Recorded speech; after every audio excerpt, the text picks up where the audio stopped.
the Professional Bowlers Tour.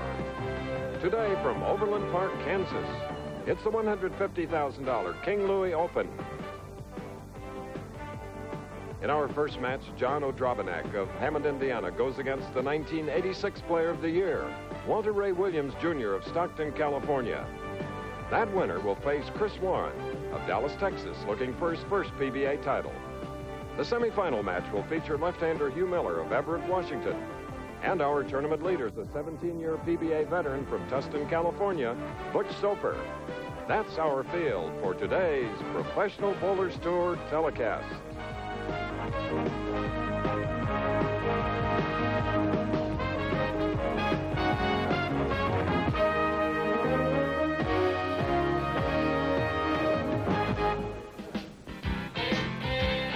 Yes, it's always good to see the impressive skyline of Kansas City. We're back for the 23rd year in the lovely suburb of Overland Park, Kansas, for the finals of another King Louie Open, an establishment where you can not only bowl, but ice skate as well.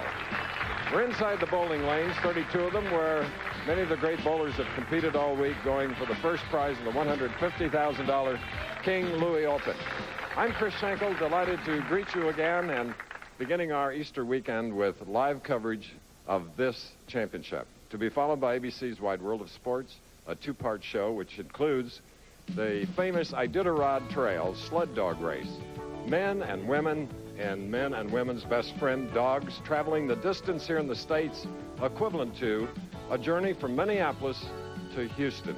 Also, we'll go to Lottie, Finland for the World 90-meter Ski Jumping Championship. Matti Nukkonen, Jari Pikkunen, and one of our commentators will be Eddie the Eagle Edwards of Great Britain.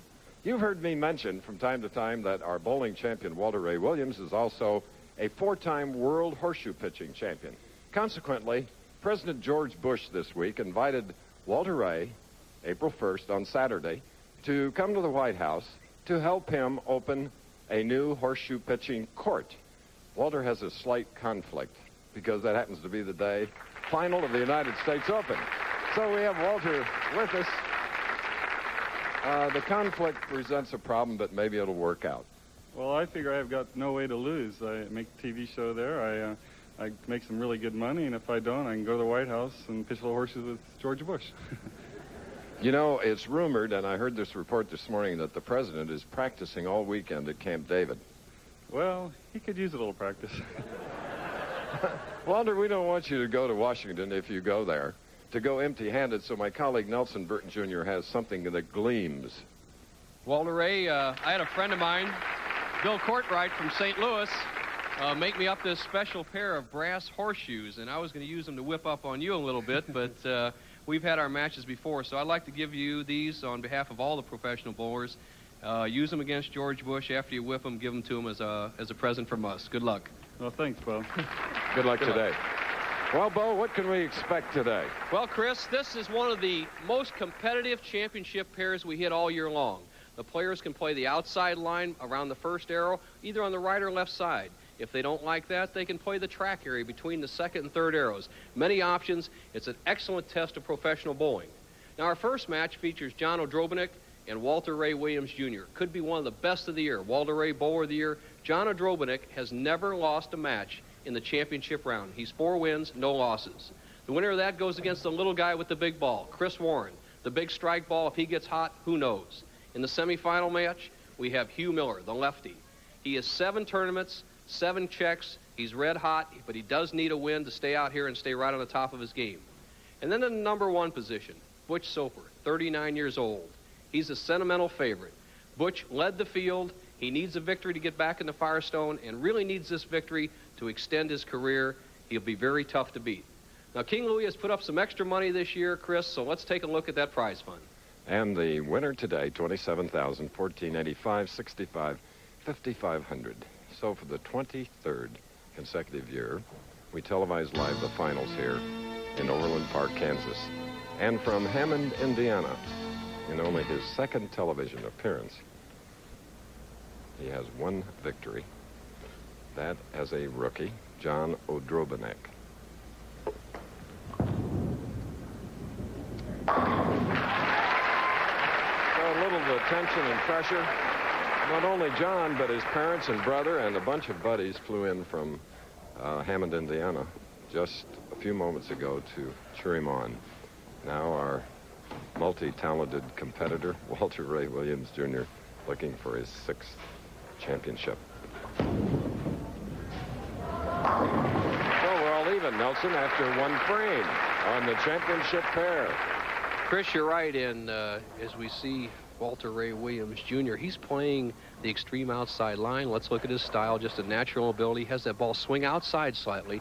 Look at that arm swing. Then he drives it back in under the left leg. You can see the extreme outside line we're talking about. Drobanek, on the other hand, is playing the track area between the 2nd and 3rd arrows. We'll see which player is most successful today. So a double by 29-year-old Walter Ray Williams, Stockton, California, in his 27th television appearance. We call him the Errol Flynn of professional bowling. Likeable 23-year-old youngest in the field, John O'Drobanek. Strike up, 2nd frame.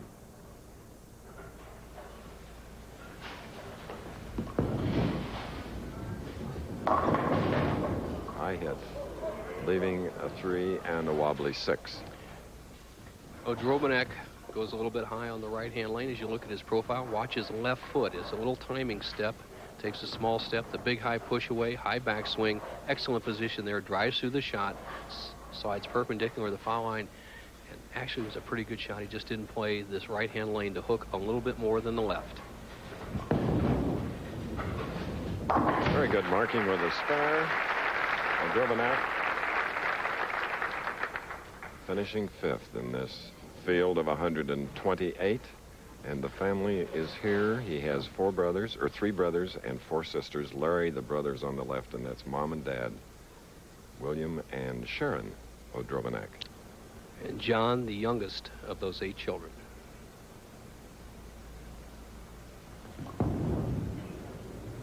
And a 10-pin on the left. Mommy and Daddy didn't like that, but that was a great quality shot by John. As I expected, both these players experience at the top of their game. Very cerebral players with enough experience to carry any match. It should go right to the end. And the interesting thing, O'Drobanek playing between the 2nd and 3rd arrows, the track or Warren area in the lane. Walter Ray Williams, Jr. playing around the 1st arrow, the smoother part. You just joined us, King Louie Open. The winner of our first game, which is underway, will meet Chris Warren, then Hugh Miller, a 4-time winner, and then Butch Soper. Walter Ray Williams, Jr., one of 7 children, so we have parents of 15 children out here competing.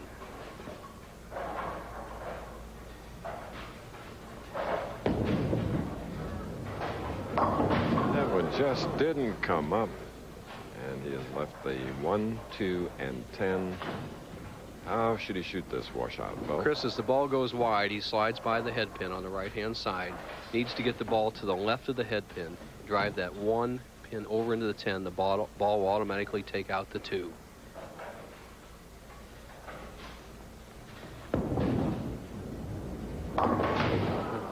And there is a non-ringer for Walter Ray.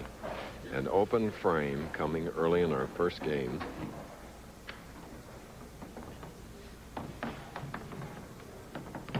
Walter has won 2 of his 5 tournaments from the number 4 position where he is today.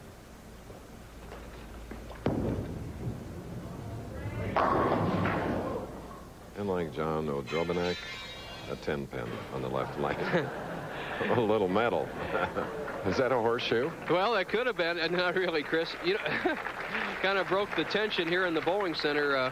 Walter Ray told me when I gave him those horseshoes he could use that to make spares instead of changing balls, and then all of a sudden somebody drops probably has a metal stick for replacing down pins. Okay, we're nearing the halfway point of our very first match from Overland Park, Kansas. O'Drobanek is leading by 4, and it's a happy Easter to all of you. A bountiful basket indeed. May you get 1 or 2. we've seen all year long. Oil heavy in this area, the first 20 feet. A little lighter down here to 40 feet, then dry. And here's the options the players have. The right-handers can play right down the outside line like we see Walter Ray, or they can play in what we call the track area. See where my pencil is right now, that worn area between the second and third arrows, that'll work. And then we do have Hugh Miller, the left-hander, playing the extreme outside line, a versatile, great championship pair. Okay. Capacity crowd. It's been that way all week for this championship. And only the second time that John Odrobanek has been on our telecast. Has a title. He leads by 4. Spare working, 4th frame.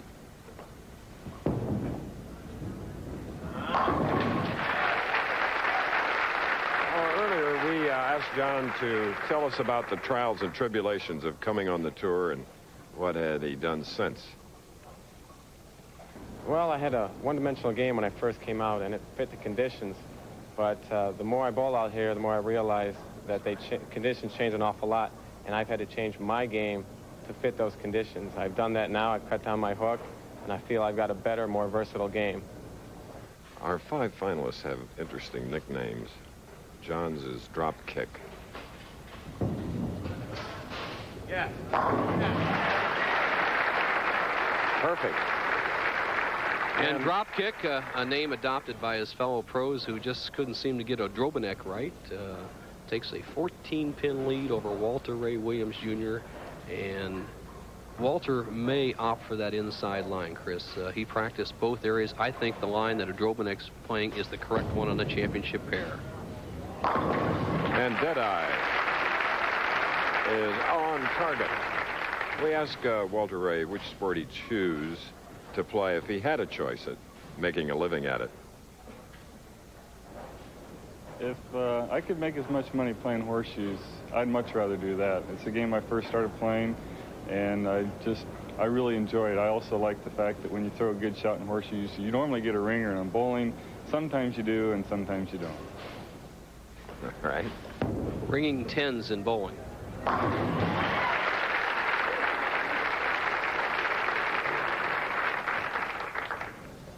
So the 1986 Player of the Year, Williams, can take it easy, and we'll watch Odrobanek, whose buddies came in from Hammond, Indiana, near the Chicago O'Hare Airport. There they are, 5 of them, and that's loyalty. That's for sure. Rooting John on to hopefully a victory. He's never lost in a championship round before. Oh! An 8. How could that happen? Solid 8. Odrobanek, you just cannot roll the ball any better than this. Watch the precision approach, the good inside swing, snaps that wrist, the good high follow-through. He's got to like it on the way down. And it's just what Walter Ray Williams Jr. was talking about. When you throw a perfect shot in horseshoes, it's a ringer, it counts. In bowling, that was what we have to almost say is a near-perfect shot. That's what you try for. Unfortunately, the solid 8. Coming back at the last moment, covering the 8. Spare in the 6th, and a 3-pin lead at this point. You'll hear some pinfall now. That is Chris Warren, who will meet the winner, practicing off to our right. Odrobanek stays in top shape. He was an indoor soccer player in high school, then transferred to outdoor soccer and played the position of fullback, and obviously that keeps you in top shape. And here's another sport you have to be in top shape, Chris, the Iditarod, over 1,100 miles in the cold weather. And all types of terrain. Great part about it, men and women can join the dogs and try to come out first.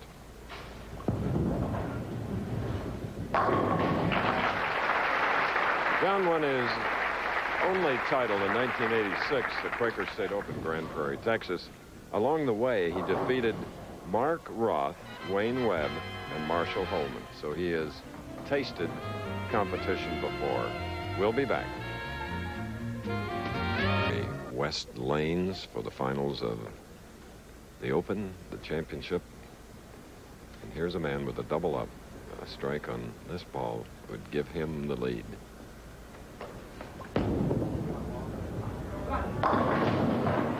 Leaving a 4-pin. For the lead, Deadeye trying to be a little bit too accurate, shortened his backswing, got an overroll, and the ball drifted high by about a ½ inch. The 4-pin. Here you go. Watch the action of the 3rd pin on the left. 2-pin to the sideboard. Snaps out the 7. Leaves the 4. Deadeye will trail by just 4 pins through 7 frames. Walter Ray has some memories here. In '86, he needed only a mark in the 10th frame to defeat Mark Baker and capture the King Louie Open.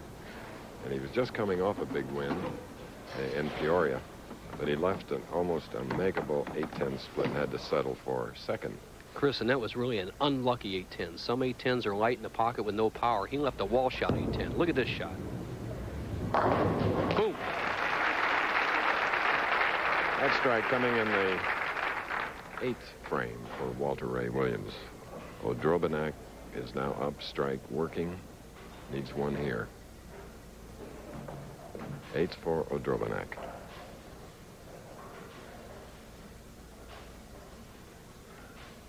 Very close competition this week. John had to defeat Ron Palumbi last night, final game, to make the telecast. And with strikes like that, Mom and Dad and Brother Larry are all for it. There's great family support on the Professional Bowlers Tour. Has been from, well, when we started 28 years ago. Parents get out and fly distances to cheer on their sons. And especially for the young guys, Chris, when they're competing against established stars, a guy like Odrobanak going against a Walter Ray Williams Jr., who is a former Player of the Year, can use a little family backing. And right now, with one more strike, he'd have a 24-pin lead.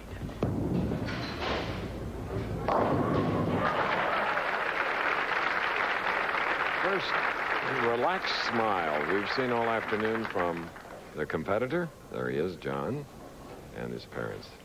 Now Walter Ray. Strike in the 8th, the 9th frame shot.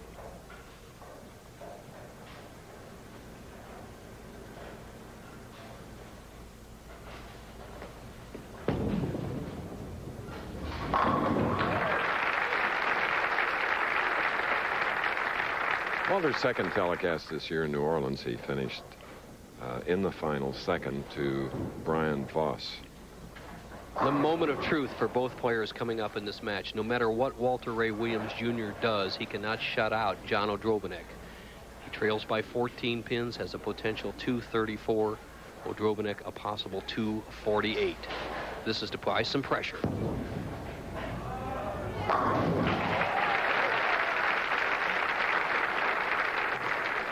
John meditating. A little biofeedback there. And Walter would be one of those bowlers, if you had a shot to save your life, you might hand him the ball, right, Bo? You're right, Chris. Odrobanak contemplating and cogitating what he must do. He knows that it's up to him. No matter what Walter Ray Williams does, this great clutch player cannot shut out Odrobanak.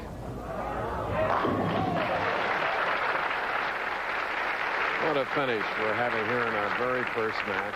Not uncommon when you look at the man in the green shirt. This is for the lead. A strike here. He'll have a 6-pin lead. He cannot put a final nail in the coffin, though. Odrobanak will need at least one strike and a good count to win the match.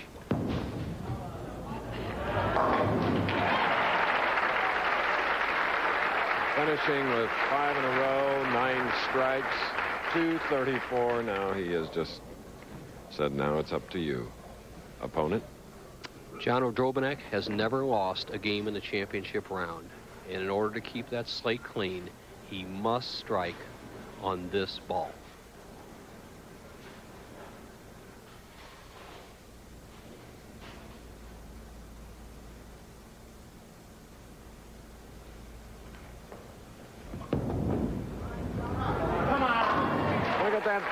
Accepting the pressure. Chris, that's as sweet as you can throw a ball in practice, much less under the pressure of a championship round game. Now the situation for this young man, he needs at least 7 and a spare to lock out Walter Ray. If he gets a short count, such as 6 or 7 miss, we could still have a tie match at 234. Another strike, and it's Katie bar the door.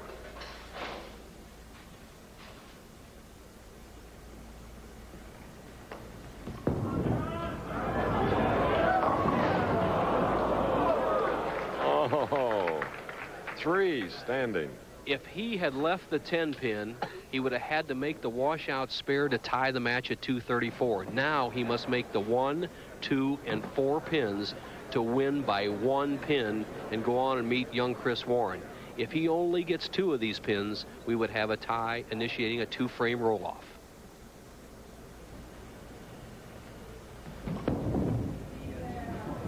All right, John O'Drobenak, still undefeated on television, 5-0, 235 to 234. This will continue after this message and a word from our ABC stations.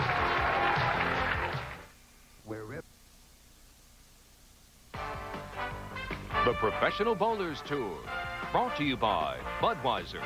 Beechwood age for that clean, crisp taste. This Bud's for you. By the Big Metal Shaver, it stretches your skin for a great shave. And by First Brands Corporation, makers of STP Son of a Gun Protectant. Perhaps we can top our first match, and this crowd would hope so, but what a thriller. John O'Drobenak, 7 strikes, defeated Walter Ray Williams Jr. 235 to 234. Now he goes against Chris Warren. All of them are shooting for Budweiser Kingpin points. Coming into this tournament, as you see, Mike Albee is in the lead. Budweiser sponsoring a $50,000 pointless competition, which will run through the winter and spring tours.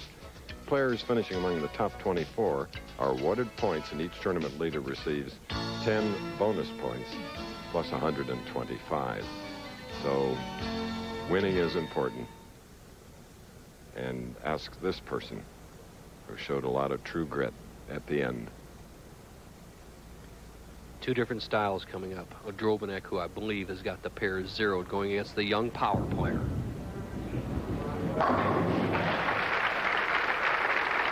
So John is 2 years younger than his opponent, Chris Warren from Dallas, Texas. But Chris can top him on something else. The smallest at 115 pounds. Watch the power.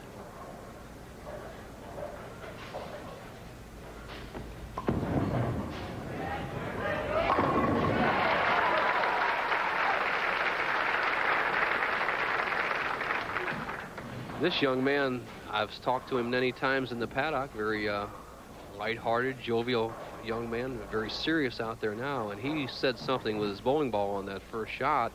John O'Drobenak, I came to play. He really put some sauce on that thing. It went down there about 40 feet and just turned left, destroying the rack. Chris's nickname is Squeak.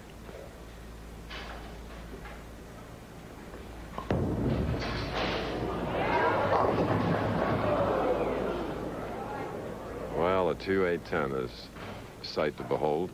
You live by the power, you can die by the power. Watch how wide he sends this bowling ball. Larry Cam with his innovative new shot. Watch this. Looks like it's going in the channel. Sends out to the last board. Breaks too late. Leaves a 2-8-10. And I've never seen anybody even make this split, Chris. So like Walter Ray Williams, who had an open frame in his thrilling first match, losing to John O'Drobenak, Warren starts with an open in the second. Important for Drobenak to get his feet back underneath him. He kind of pulled the first shot and packed him straight back on 19. You can get away with that on the left-hand lane from the inside track line. But he needs to get a real big lead early against Chris Warren. John says, okay, wasn't a split. 3-6-10. Remember the match we had of Mark Williams and Amuleto Monticelli tying in 259, Chris, in Merritt Island. It took something out of Amuleto Monticelli to be pressed that hard in an opening match. And we can see kind of a letdown here in John O'Drobenak, the first 2 shots.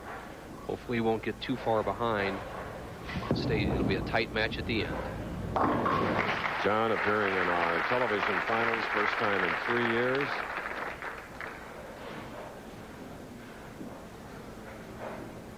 John, who started in fifth today, if you just joined us, defeated Walter Ray Williams 235 to 234. There you see how John stood by round. The first 3 rounds, 18 games of qualifying. The next 3, 24 match play. And I had the luxury of bowling next to him in the qualifying, Chris, and he was the steadiest player throughout the whole tournament.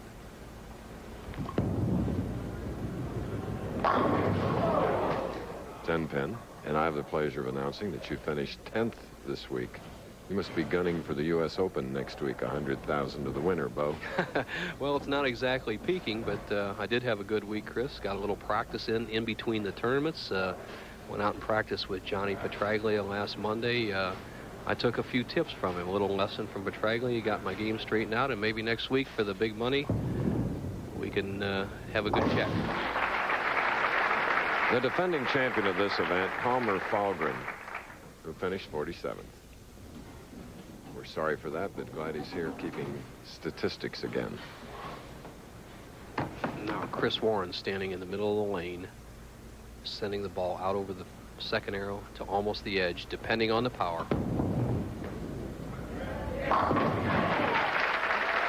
He touches his 2 shoes, tip to heel, as he starts on the approach. Look at how he coils those legs and gets all that leverage from there. Then rotates his wrist, tremendous pivot step, and then he goes down through it, a good follow through, and he's zeroed on this right-hand lane as he is looking down to get a new set of pins. Each player is allowed 3 re-racks at each game. He found something not to his liking.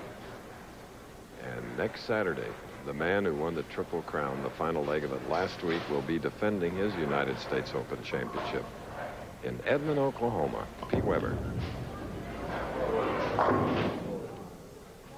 You see Chris Warren going very wide, and that's why I opted or liked the inside line that Odrobinek's playing. This championship pair has always had a history of rewarding the players who play the inside line. You see Chris Warren almost sending the ball off in the gutter. This comes back, leaves a difficult 6-pin spare, but going back, the track area has always been the best line to the pocket in this house. All right. We're at King Louie West Lanes, 32 lanes, and an ice skating rink directly behind us. The Odrobineks from a suburb of Chicago, parents of 8 children, including son Larry on the left of your screen, and the youngest of the 8, John Odrobinek, won his first match over Walter Ray Williams. Seems to relish beating the big guys, the heavy hitters.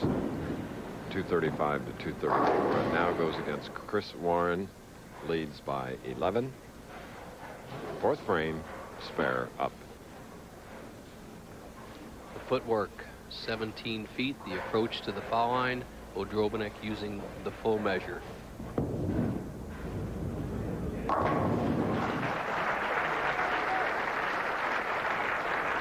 Seems very loose and very content. This is the form that John has learned in the last 3 years that has allowed him to stay out here in the tour and compete among the best players. And you see this ball just smack this 5-pin right in the face. 1-3, there's the 5-pin, driving it over in the 4-7 zone. Odrobinek leads by 11 through 4 frames. Winner of this game will meet lefty Hugh Miller, Everett, Washington.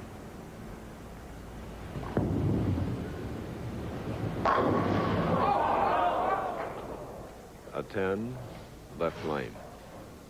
John Odrobinek doesn't realize that on this left-hand lane, he can soften up on the ball from the track area between the 2nd and 3rd areas, and it'll set in the pocket. We watched him in the first frame, pull the ball a little bit, drove all 10 pins straight back.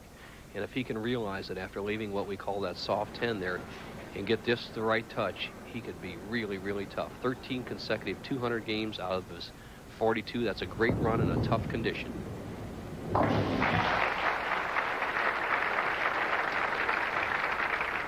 Okay, now Chris Warren, who moved from 13th as he entered the last 8 games to the number 3 spot in this field of 5.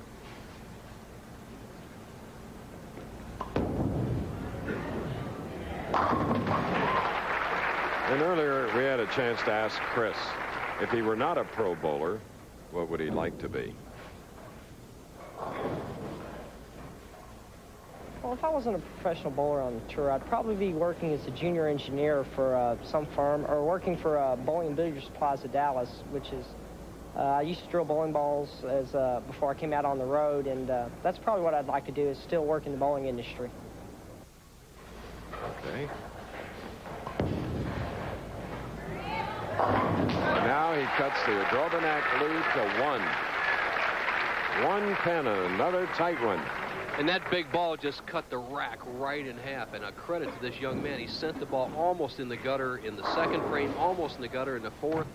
Made the slight adjustment, trusted it out there again, and said, take that. The match is on. Through 5 frames, Odrobinac only has a 1-pin lead.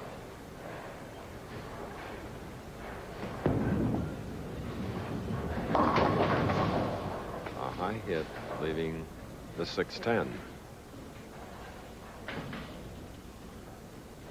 John, as we can see, the characteristic of the wood on this championship pair coming through the right-hand lane, lane 20 in this 32-lane establishment, always hooking more from that track or worn area between the second and third arrows.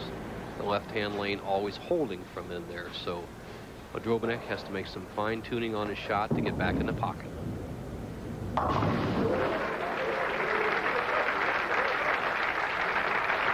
Taking a long look to see if the 10 went. It did.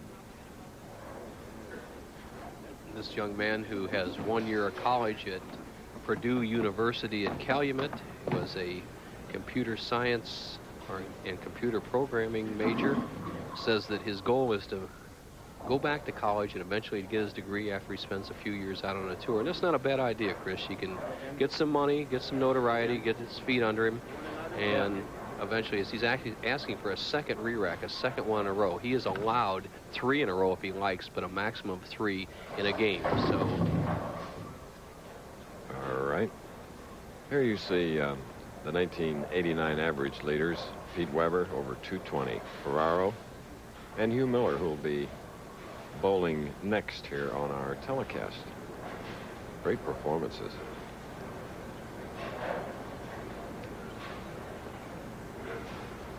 John's average this week was 212.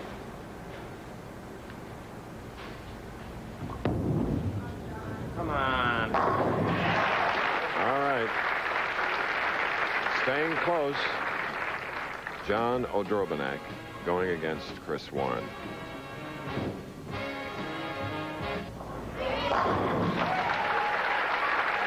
In an all-even match, Chris Warren in the 8th with a double. In the 7th, he left a 10, marked with a spare. Bowling through, since we're behind our 90-minute allotted time period, which can be caused by several things, one being a lot of spares and a slower pace as the pressure is on these live telecasts of our competitors. But we hope you understand. Try to keep you up to date. Strike up, 8th frame.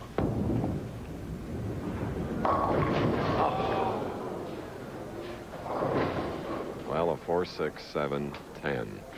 John Odrobinac, the poorest shot he has rolled all day long. And the only thing he can do right now is that he can just throw the ball over in this 6-10 zone. And if the ball can knock out the 6 and 10, then he'll still trail by 12 pins. And his opponent, Chris Warren, had an open frame in the second. But it's getting late in our second match. The winner to meet Hugh Miller in the semifinal game, and then our tournament leader from Tustin, California, Butch Soper. Odrobinac, with that disastrous open in the 8th frame, has a potential 203 game.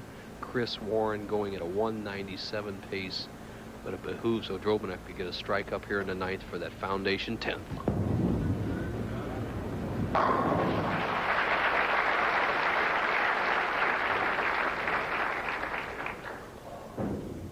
So John can contemplate, and Chris Warren strike up in the 9th. Rather, yes, strike in the 8th, shooting in the 9th. Big shot for Chris Warren. He likes this right-hand lane. He's struck on it every time, left a 10 pin on the one shot he didn't strike, and really put the hurts on Odrobinac here.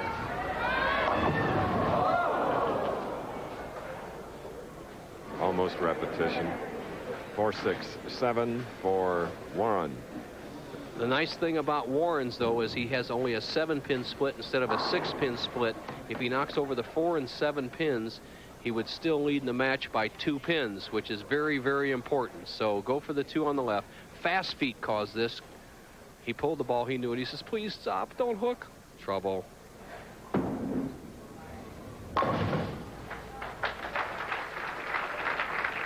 Ball speed of 22 miles per hour on that shot. Chris Warren, 115 pounds, 5'5". The situation as we come to the 10th frame, the scoreboard tells the story, is almost identical to the match play situation when John Odrobinek threw a double to defeat Walter Ray Williams Jr.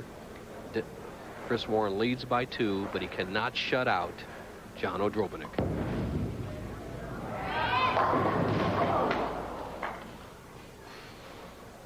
That's disgust. Can't blame him. No, excellent shot.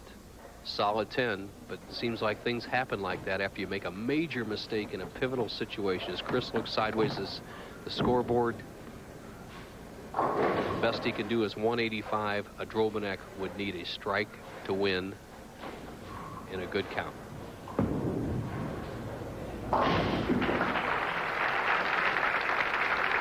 Chris Warren looking for that elusive first title.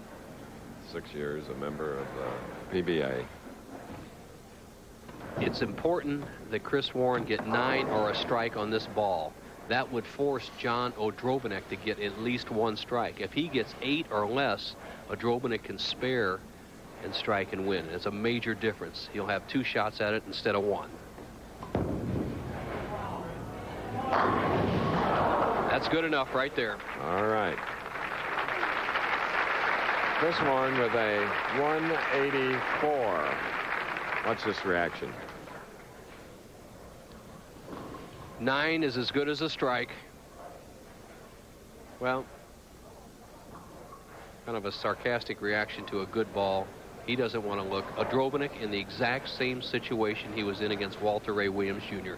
must strike on this ball to keep his record clean. Never taste a loss in the championship round so far.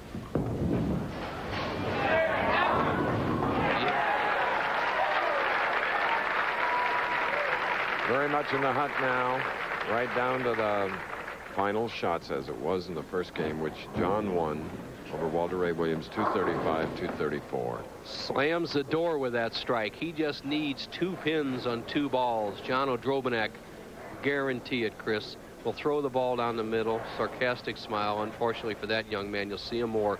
Odrobinek's going to meet Hugh Miller in the semifinal. All right. He wins in the number 5 position. John Odrobinek will give you his final, but we know that Hugh Miller is the next opponent. 234 now, 202, 184 with a total of 6 strikes. A left-hander moves in with 4 victories. Hugh Miller of Everett, Washington, to meet the 23-year-old Odrobinek. And next week, where the winner will get $100,000 in the $500,000 Seagram's Coolers United States Open, Boulevard Lanes, Edmond, Oklahoma, to be followed by the Fairlanes Open, Baltimore, $150,000 event. Look at that crowd taking a stretch now, getting ready for the semifinal game. Chris, the size of the field, only 128 players because we have just 32 lanes to accommodate them. Here's some of the other players. Mike Edwards looking sharp, heading towards his home ground. Brad Snell up there again. Ron Palumley, the good-looking guy. Looking James 10. Miller. Oh, looking 10. Upset. David Husted, U.S. Open. Curtis Odom back there. The Green Machine, Wade Webb, Earl Zeman. Lawrence, watch that big ball. Dave Arnold, Todd Thompson back in there. Bank ball, hooking Bob Hanley. Randy Lightfoot stroking. Bob Benoit, the 300 man. Del Ballard, 2 victories this way. Ron Bell, Dave Sutar, the Hall of Famer, and Doug Johnson round out the top 24. There was 2 300 games, Odom and Peterson. Del Warren got the last cash spot, $1,250. And you're looking now at Hugh Miller, red slacks, 32 years old, 4 championships, 2 Quaker State titles, winning also in Tucson and Amarillo. Oh, what a wonderful break. What a wonderful shot. Watch the action of the head pin. It's going to the right sideboard. There it is. It's hanging in the channel, hanging in the channel. Here it comes. I'm coming back to help you. He left a lot of 7 pins during the tournament, but not today. Great start. And he's got to like this.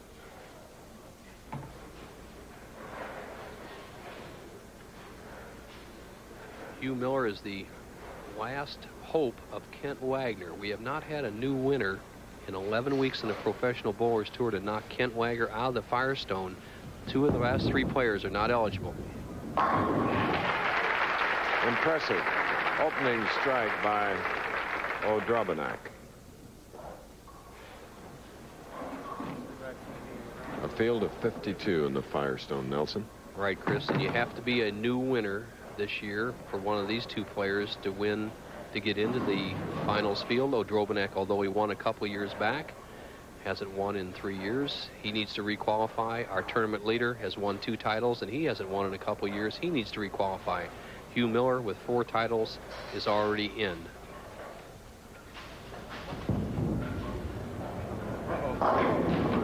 And, of course, Walter Ray Williams, who was defeated by O'Drobanak. Walter Ray, who has won twice in Edmond, Oklahoma in the last couple of years. And here's a show tomorrow on ABC, 4:30 Eastern, 3:30 Central Pacific. Tim McCarver's World of Adventure. And Tim will be in the studio back in New York with Frank Gifford during Wide World of Sports, which follows. So, Tim, more adventures, some daring ones, too, believe me. Sounds like it should be very interesting. I won't miss that one. As you see the profile, 5-step delivery. Hugh Miller drops that left shoulder slightly, medium-high backswing, excellent position at the foul line, low knee bend, good follow through. He needed a strike to match the 2 that John O'Drobanak had started with. Unfortunately, leaves the 10 pin. And we mentioned Wide World. 2 parts today, the Iditarod Trail sled dog race. Lynn Swan and Sam Posey being the commentators there, whereas in Lahti, Finland, for the World 90-meter ski jumping championship. An event you covered, Chris, at the Olympics. One of the most daring events of all times. Mike Adamle, along with Greg Winsberger, who worked with us in Calgary, and Eddie the Eagle Edwards.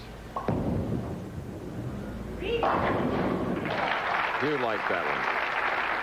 3 left-handers made the final 24. There were 18 that started, and Hugh, of course, is the only one on the telecast. And looks forward to the summer to go to his grandmother's ranch just outside of Great Falls, Montana, to help with the wheat harvest. Big ranchers in that area. And here, the 18 games of qualifying. Columbia, an early leader. John O'Drobanak took over in rounds 2 and 3 after 18 games. Lawrence right to the top after 26. Then on the last day, Butch Soper was the dominant man. Down the lane. So the man that won his only title at the Quaker State Open, Forum Lanes in Grand Prairie, has a 3-bagger. I'll tell you what, the track has come into play. John O'Drobanak has made the necessary adjustments. He's reduced his speed on the left-hand lane 19 to let the ball settle in the pocket. He's made a move slightly to the left on the approach on 20 so that he doesn't go high. And when a good player is playing the track the proper way, he is very difficult to beat. I'll never forget my dad saying, if you play the lane incorrectly, it will always beat you. O'Drobanak is playing it correctly now. And John O'Drobanak has 4 in a row in his 3rd match of our telecast. Kansas City Royal Stadium empty now, but not for long. First Bo. Bob Palin, president of King Louie International. They have 5 manufacturing plants of clothes, jackets, and shirts, and 48 bowling centers spread throughout the Midwest. A great job this particular tournament, the 23rd year, hosted here at King Louie Overland Park. Now, Miller, 4th frame, trails by 30. And the reason being that his opponent, John O'Drobanak, has opened with 4 in a row. But Hugh now has a double. Will be shooting in the 5th frame of the semifinal game. The winner to meet tournament leader, Butch Soper. The strategy in this very tight semifinal match. Hugh Miller very aggressive from the outside line, throwing both lanes about the same speed, 18 miles an hour, about the same line, the third or fourth board from the left-hand gutter. John Odrobinek playing the deep inside line, 15 miles an hour on 19, and he's at 17 miles an hour on 20. Hugh Miller opening his strike, marked with a spare, now a three-bagger, but Odrobinek shooting in the fifth frame, 4 in a row. John Odrobinek went to Bishop Knoll High School in Hammond, Indiana, played on the soccer team, played on the tennis team, and played on the baseball team. A well-rounded athlete. Still likes to do a lot of bicycle riding and motorcycle riding in the summertime.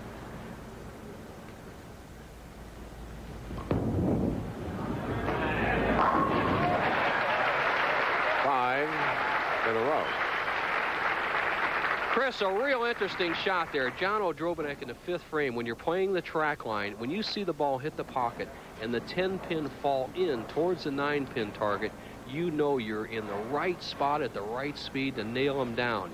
That's not necessarily true when you're playing the sweeping angle like Hugh Miller is, but for a player who can play what we call the track or worn area on the right side, that's the key to really knowing you're in the perfect position. He did it absolutely sensational on the last shot. He has 5 in a row.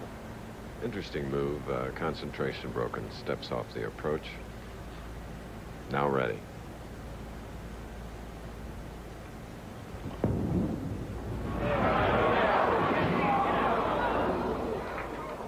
A 5-8. A little relief of pressure from the face of his mom, Sharon Odrobinek. Show you how important both speed and accuracy are in this game. Odrobinek had struck on that particular lane the first 2 shots at 15 miles an hour. He got a little anxious with this shot, positions it properly at the arrows, but throws it 17 miles an hour, doesn't get the required hook, and ends up with a 5-8 spare.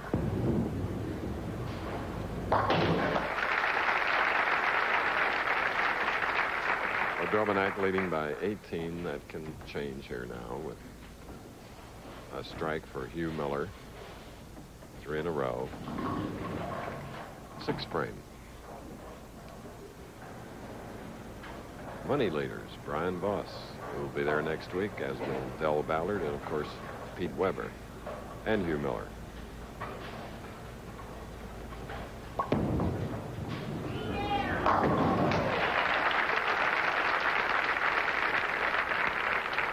Hugh Miller has come to play, and ironically, John Odrobinek, who has never tasted a loss in a championship round, he has 6 wins and no losses, is going against a man, Hugh Miller, that started his professional career the same way. Hugh Miller won his first 6 matches on the Professional Bowlers Tour before tasting 4 losses, and now it's Odrobinek who could have his string broken by this lefty to take the lead. Hugh Miller winning his first championship, Quaker State, in 1980, and now in the semifinal. We'll be back. U.S. Open next week on ABC's Pro Bowlers Tour. Back again at King Louie West Lanes. John Odrobinek with this shot. He leaves the 3-9-10 split in the 7th would have really opened the door for Hugh Miller. He converts it, stays in the match, only trails by 5 through 7 frames. The match is up for grabs. Here's the youngest in the field that has won 2 games already over Walter Ray Williams Jr. and Chris Warren, and now in the semifinal. And the winner here will go into the final game against Butch Soper. Let's see if psychologically that making of the split and followed by a strike affects Hugh Miller. He has a 5-pin lead, can extend to 15. What action.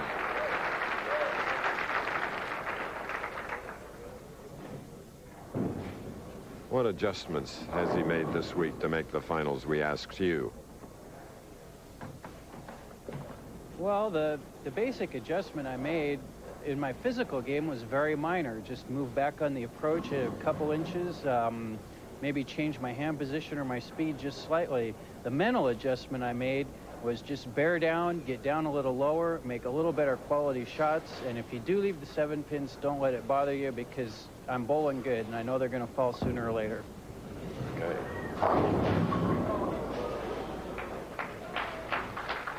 Leaving a 3-pin on the left lane.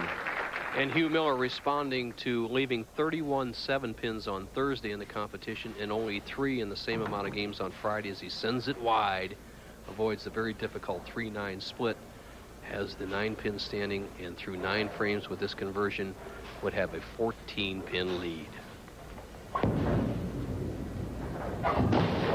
Just gets it. A little bit of the 3. Wow. Now, Miller. John Odrobinek has proved his mettle under pressure for 1 shot, but it's always been on the right-hand lane in the 10th frame. Now it comes up on the right-hand lane in the 9th frame. This is the key shot. I don't think if he doesn't strike here that he can win.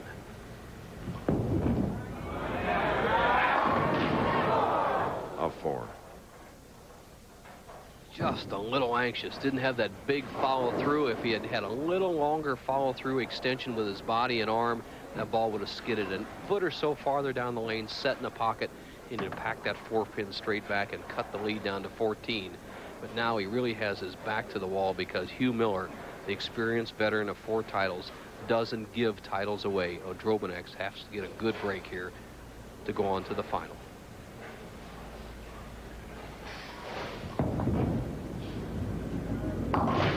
Safely covering the 4.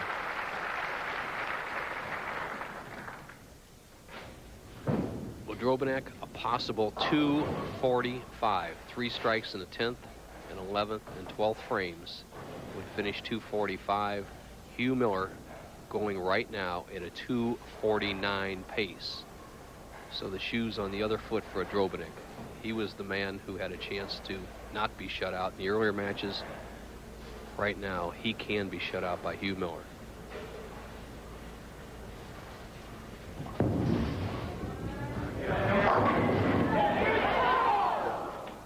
And a 10. Needed that shot badly as he falls behind by 15 pins. A spare here would finish 234, a respectable score. But the story of the game in the championship round is not score, it's win.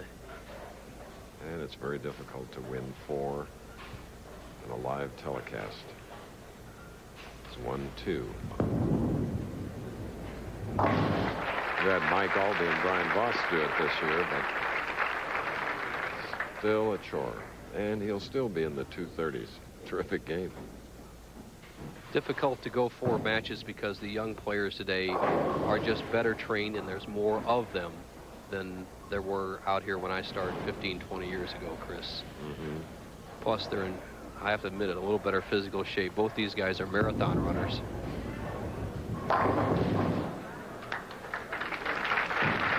And those pesky 10 pins, a 234 for Odrobinek.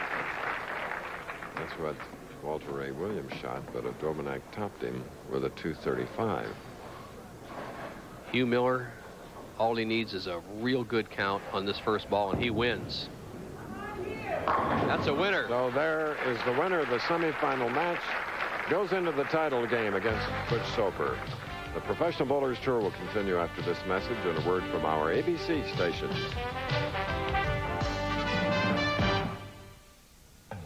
I'm Frank Gifford, and coming up next on ABC's Wide World of Sports, an epic endurance test from Anchorage to Nome, Alaska, known as the Iditarod Trail Sled Dog Race. Defending champion Susan Butcher goes for her 4th straight title. Plus the World 90-meter Ski Jumping Championship, where ski jumper Eddie the Eagle Edwards of Calgary fame. Remember him? Well, Eddie's going to be our guest commentator. We'll also have our regular Athlete of the Week feature. It's all just ahead at 4:30 Eastern. Now back to more bowling and Chris Schenkel. All right, thank you very much, Frank. Our semifinal game has ended. Hugh Miller, the number 2 position, eliminated John Odrobinek 259 to 233, and now it's Miller against seasoned veteran Butch Soper. Chris Schenkel and Bo Burton here, and this final match is very important to both, but especially Soper. You're right, Chris. His career will just about end if he doesn't win this match. And as usual, we have our Ask Bo portion, and this week it comes from Thomas Finney of Oil City, Pennsylvania. It goes like this. Dear Bo, I'd like to know what happens in the championship round if one of the players gets injured or cannot continue. Now, the old rule was that if a player started a game, could not continue, he forfeited. If he could not start the game, an alternate would come in. That alternate being the loser of the previous match, like John O'Drobanek would come in if one of these two players could not play in that, this final game. The new rule is simply this. If a player is injured or cannot compete, the game is forfeited. We just go to the next match. If you like to write me an Ask Bo question, write at this address.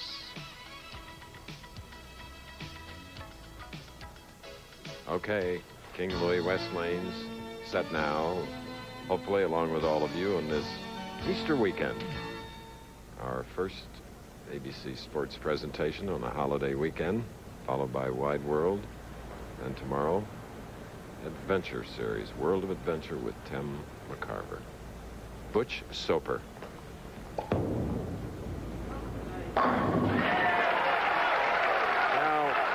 Was last on our telecast in 1987 at the Fair Lanes in Towson, but his last win was much longer ago, 84, AC Delco Classic.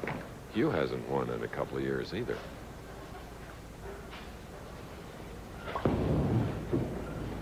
In fact, his last win was also 1984, so they have been struggling. Chris, the reason that Hugh Miller is in the Firestone Tournament Champions and Butch Soper not is by the most victories. Somewhat complicated scheme for getting in the Firestone Tournament Champions. Hugh with 4 victories is a lock-in player as long as he stays a touring pro. Butch Soper has to requalify.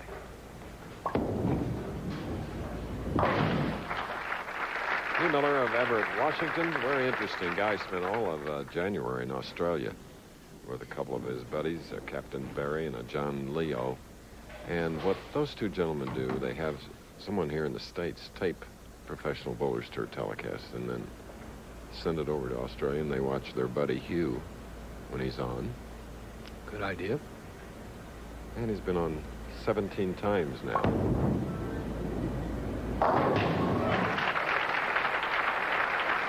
Spare and a strike for Miller.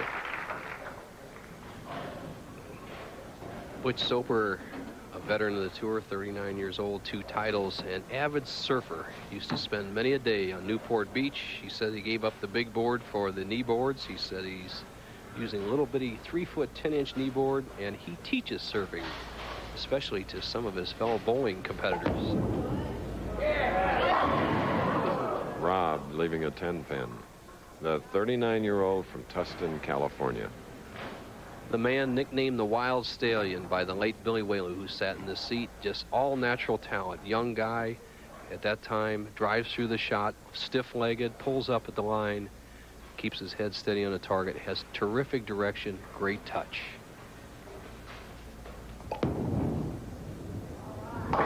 Butch, who's been second 6 times, third 7 times, and 2 PBA titles, AC Delco and Fair Lanes. Butch Soper with a style of release similar to the man who was the bowler of the first decade of the 20th century, Hank Marino, a great veteran who threw a spinner release where the ball spun out way outside the thumb and finger holes. Butch has that same type of release, works very good on dry lanes.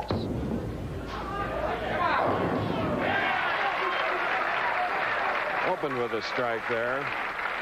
Butch wanting so hard to win another title, traveling on tour with his wife Dawn and their son Jondon. And when he's not on the telecast, is a big help to us behind the scenes.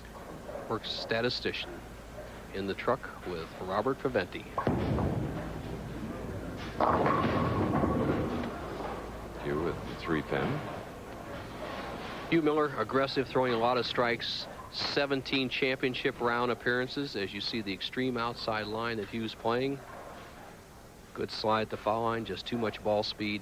Has only missed 1 spare in 17 championship round appearances. He missed the 1-3-7-9 washout in Peoria in 1986, the only miss.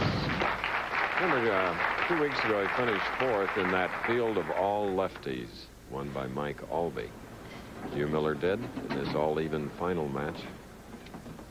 Making spares so important to match game victories. I don't think anything pumps up an opponent and reduces your chances of winning more than missing a spare. Even a split is not as debilitating as a missed spare. Hugh has been real good over the years.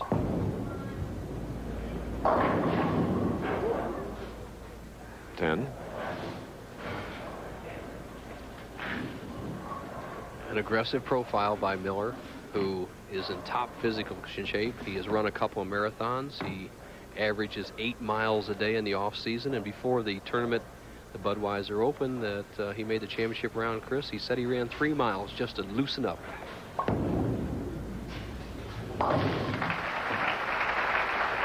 Butch Soper and Hugh Miller, at whom you're looking, are in the finals of the King Louie Open. $27,000 to the winner. All right, here's Butch Soper, marked with a strike in the 4th frame, left a 3-pin here in the 5th in the championship match. Leading by 10. Bowling through, and again we repeat it because we're running behind our 90-minute time period. And I know it pains many viewers, pains me to even say it, because you'd like to show every frame, every shot.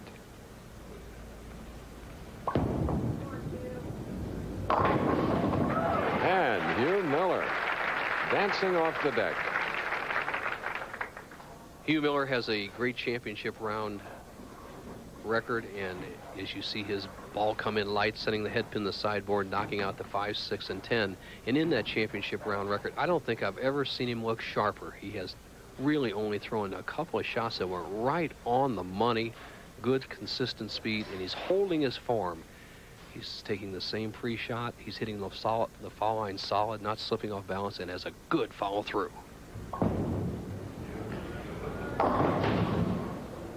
And it's a 2-4-7 in a battle between two veterans. And you have to realize the persistence they have. Neither has won in 4 years. So to stay out here and needing to cash, wanting to cash, and trying for the title, it's dedication.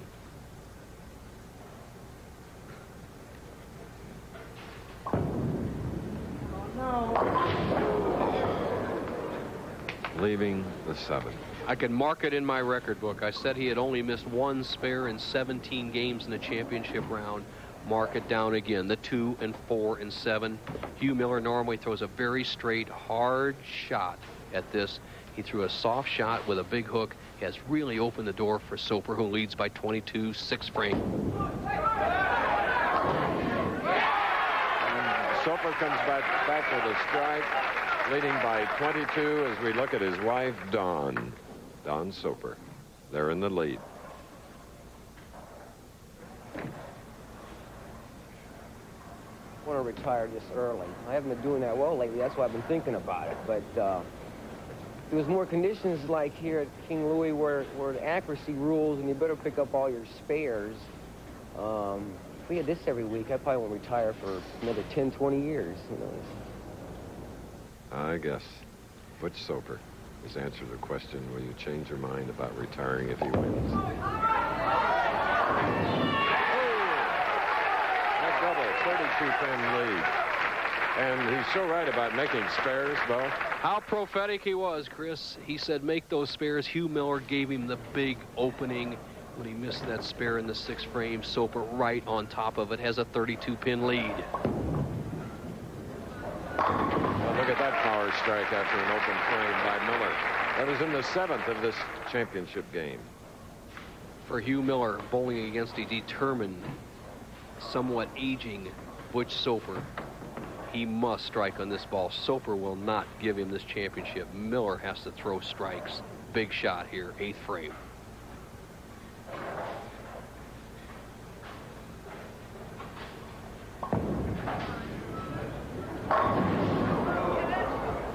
And a 7-pin. A week from today, we will bring you the finals of the United States Open, $100,000 to the winner at Richard Altman's Boulevard Lanes in Edmond, Oklahoma. Seagram Coolers U.S. Open. Pete Weber, defending champion.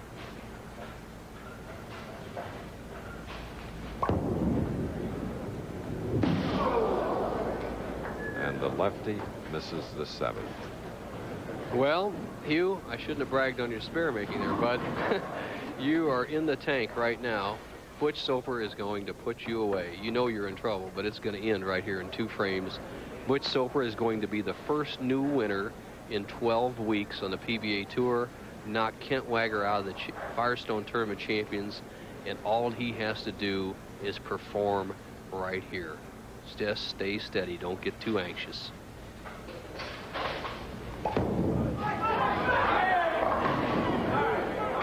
Butch's wife, Dawn, went into labor during the last telecast he qualified for in 1987 in Hyattsville, Maryland.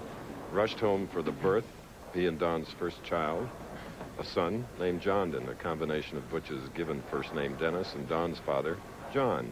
And Butch wed Dawn Cassidy maiden name at a summer tour host center, Rose Bowl Lanes in Windsor, Canada, and the local press had a field day. Butch weds Cassidy. Oh.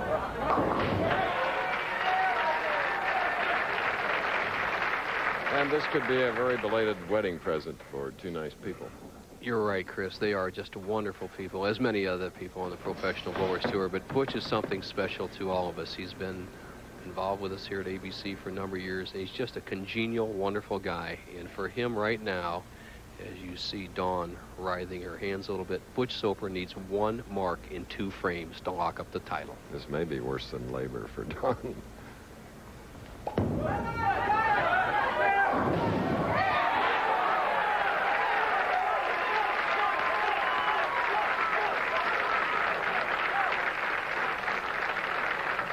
He gets a great break. He trips out to 4. And you don't get to make many victory laps on the Professional Bowlers Tour. But Butch Soper is going to get one right here. And, of course, Hugh Miller, his second telecast this year, having finished 4th 2 weeks ago in North Olmsted. The gentleman Hugh Miller is, when Butch struck there in the 9th frame, he kind of congratulated Butch Soper on the victory. Soper locks it up, has a free frame on TV. Doesn't happen very often. And we had very, very close matches, and the man in blue, sigh of relief, has won his 3rd PBA title to go along with the AC Delco in '84 and the Fairlanes Open in '78. Butch Soper. Sports next. It's a happy sight, as usual, as Jondon Soper now makes his appearance to join his parents, Don and Butch. Well, I guess you won't retire now, will you? No, I'm not. I tell you what, makes me feel so good. I was been struggling here and there and coming here and everything going right. I want to thank Bob from King Louie and everybody. And shoot, I got so many people to thank you wouldn't believe. You don't have to. We want to thank you for winning King Louie Open trophy and a check for $27,000 from the president of King Louie International, Bob Palin. Quick. Butch, congratulations. You bowled great all week, and it's our pleasure to have you as the 1989 King Louie Open champion. Congratulations. Hey, Jondon, happy Easter, pal. Okay, so long from King Louie in Overland Park, Kansas. Coming up next on ABC's Wide World of Sports, it's the Iditarod Sled Dog Race, plus the World 90 Meter Ski Jumping Championship.